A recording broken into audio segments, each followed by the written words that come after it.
Hello, hello. Thanks for tuning in again today. Today we are going to review my one trade from November 23rd. Started a new series of videos here.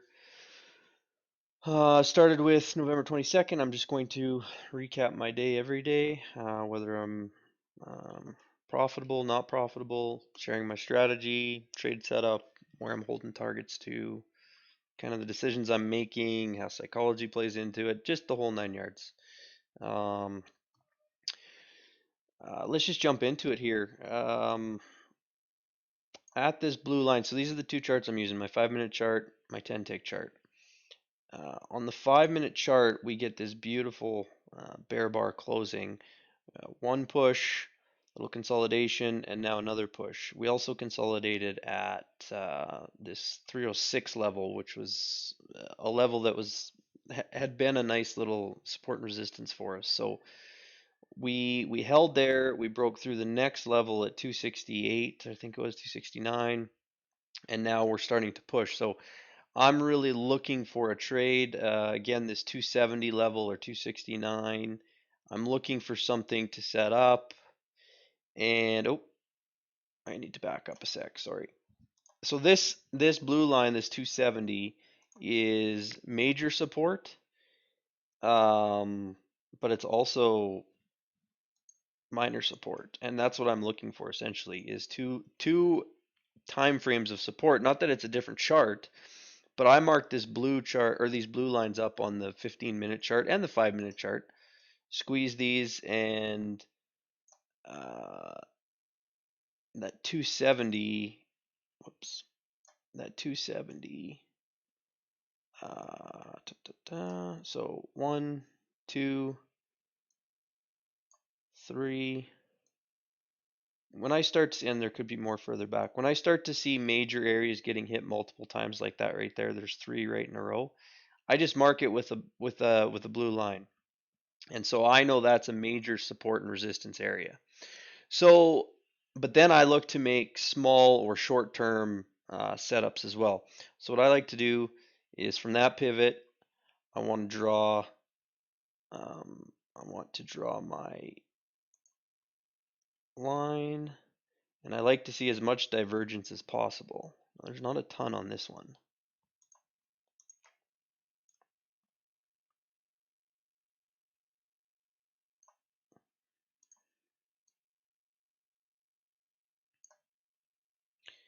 There's a lot more as we start to drop off right here. So we get pretty decent pullback, 76%, and we get just a straight drop off here. So this helps with entry. So I'm in the trade, off of support here. My stop placement is above here, so it's a little more than I like. That's a 100 tick stop, 90 tick to stop. Um,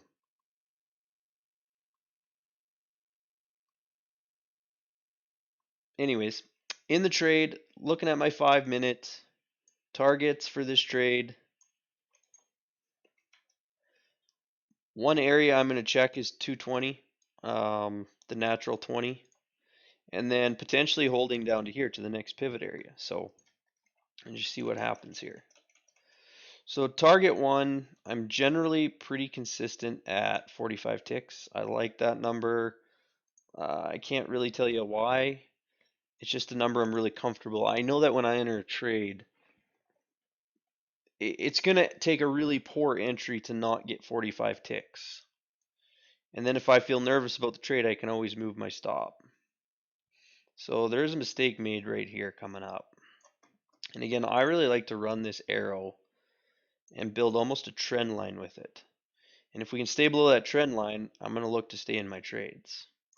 Okay, here's the mistake that I made. So my stop was way up here. And the reason why this mistake was made, talking about psychology, is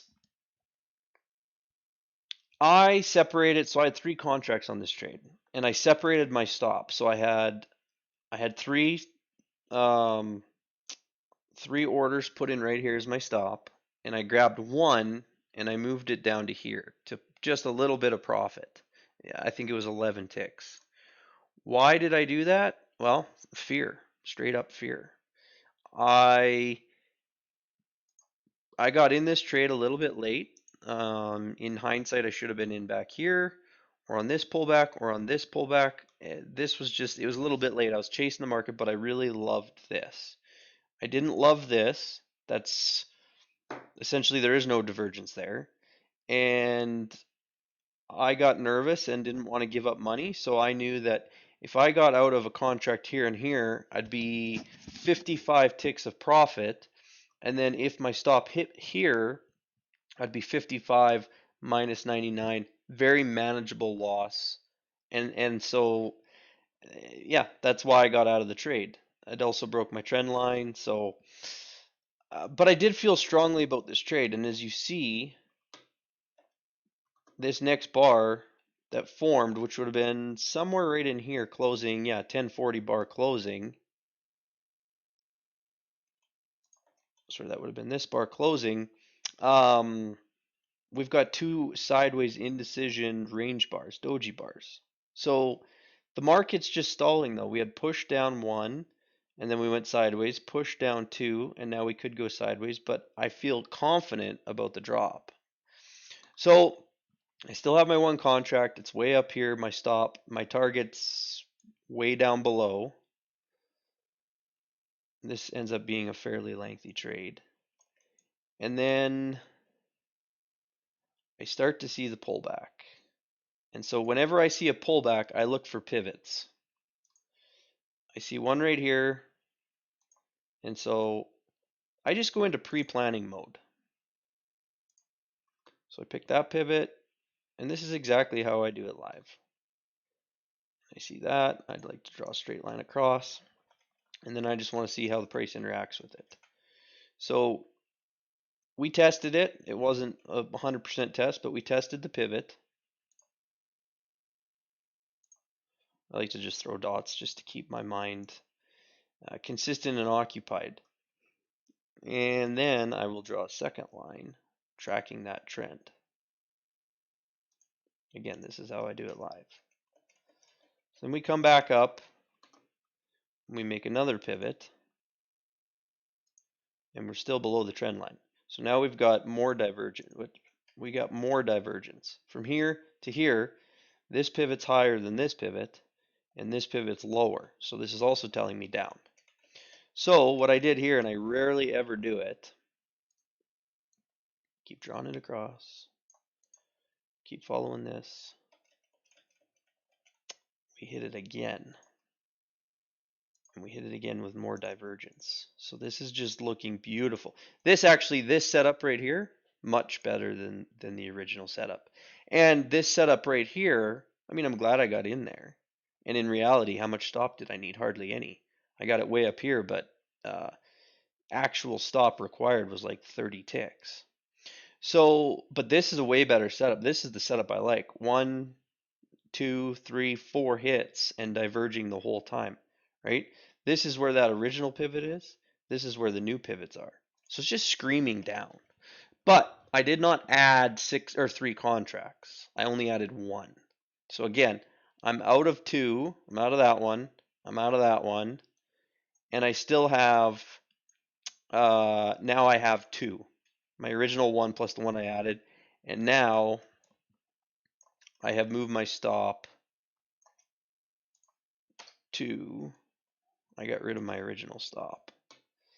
And so now I have one stop in at probably 43-ish, and my other stop is probably what, 247. Entry was at 247. So now I'm plus 3 ticks of profit on one and 43 ticks of stop on the other one. So I feel phenomenal about where I'm at. Now, I closed this one with 50 some ticks of profit, 55 ticks of profit. And I thought we could have some potential issues here. Again, I wish I would have been paying better attention to my order flow, because on this pullback, what are we doing? We are still diverging. Look at how it doesn't even come back. Now it tries it, but I've already gotten out of this one.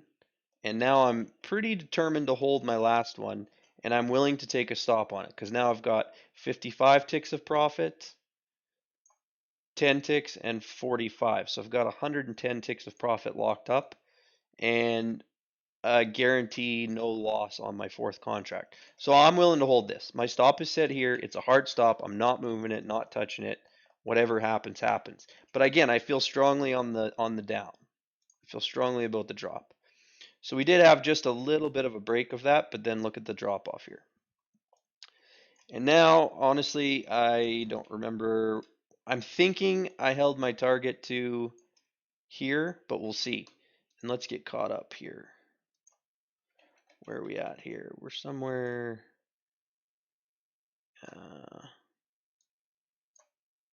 There we are. Okay.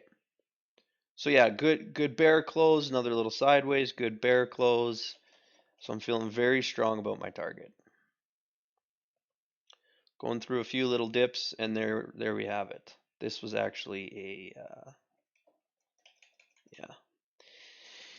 I'll explain this in a second. So anyways, that last one was massive.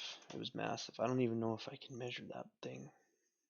From my original entry, it was like 300 and some, 324.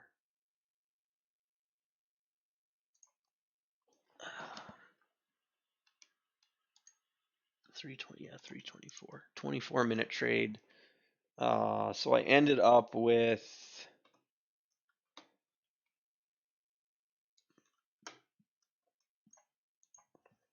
324 plus 55 plus 45 plus, it was 11, I'm pretty sure, not 10. 435 ticks times by 50 cents a tick because I'm on the micro NASDAQ, $217 trade. And that was the biggest trade I've ever taken as far as distance, 324 ticks. I'm very much a non-greedy trader. I don't like to hold my trades longer than they need to be held. I thought this was my target. It was this next pivot area. We had a lot of space between here. Once we broke the natural 20, I felt strongly we were going to here. I can't remember. I might have had a fib target, and then I just managed the trade. I try to manage the trade really well once I'm in it. And again, we just had major selling. So it was easy to hold. Now, what this is I got out of my short here at this blue line, and then I trade an automated algorithm as well. And I knew we were close to entering a trade, and it only enters trades on either 5-minute, 10-minute, or 20-minute bars. And that's why you can see, if you look below down here, that trade was taken at the close of the 11 o'clock bar, or the opening of the 11 o'clock bar, the close of the, I think this was a 10-minute setup. So at the close of the 10:50 bar, open of the 11 a.m. bar. And I trade multiple accounts. I trade a trade replicator um, made by Flowbots, and Apex also has the same version. And what it does is it allows me, I trade my cash account. I trade 3 micro NASDAQ, and then my goal is to up one contract every month as long as I meet certain trading criteria, which I talked about in my last video. So I trade 3 micro NASDAQ, and then that's on my cash account, and then on my evaluation accounts, I'll sometimes cross over to the NASDAQ. So if this was a $217 trade with 3 minis, that would be a $2,170 trade on an evaluation account. And then I have a performance account, a funded performance account, and I'll just trade the cross or no crossover, just straight across. So if I to enter 3 contracts on the micro NQ on my account, it'll copy the trade to my performance account. So I might be in a trade on 4 accounts at the same time.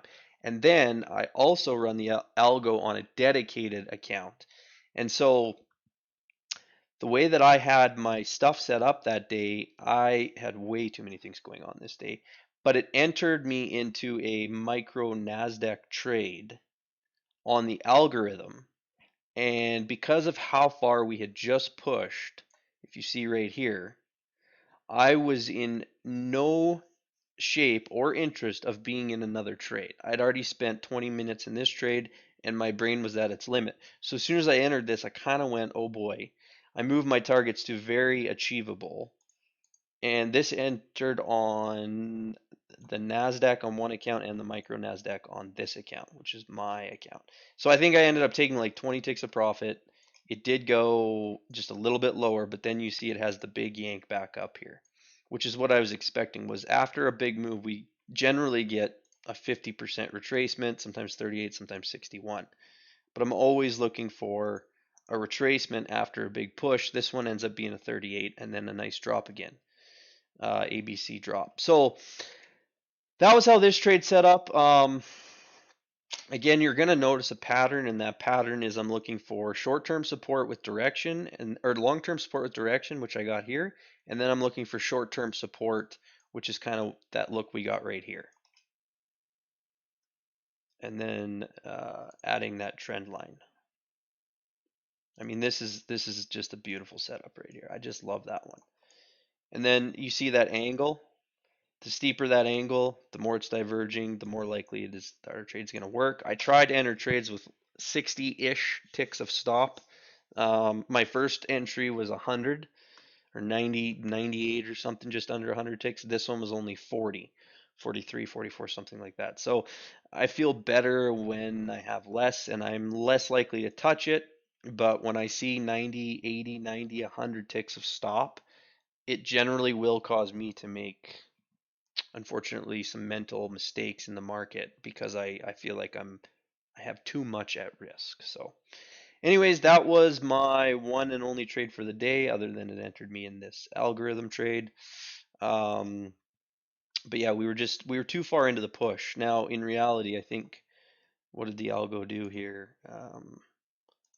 Yeah, it would have been a good trade because I had my target set at 50 and I think I had a break even set up after 75 or something. So it would have been a fully profitable trade anyways, but my mind was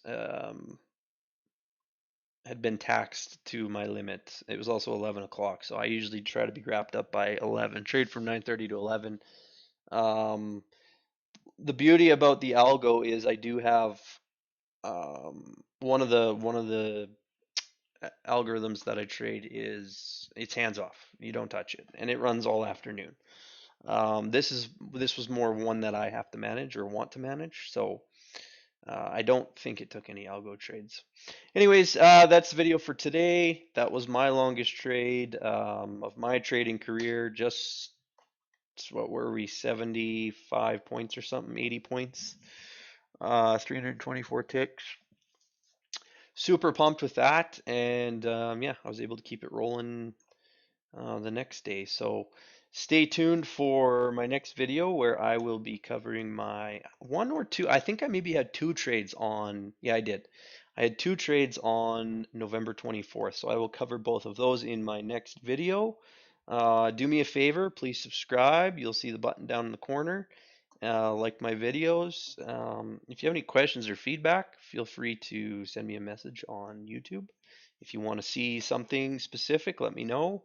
If you want to hear more about the automated trading algorithm, also let me know. Again, thanks for tuning in, and we'll see you again soon. Bye.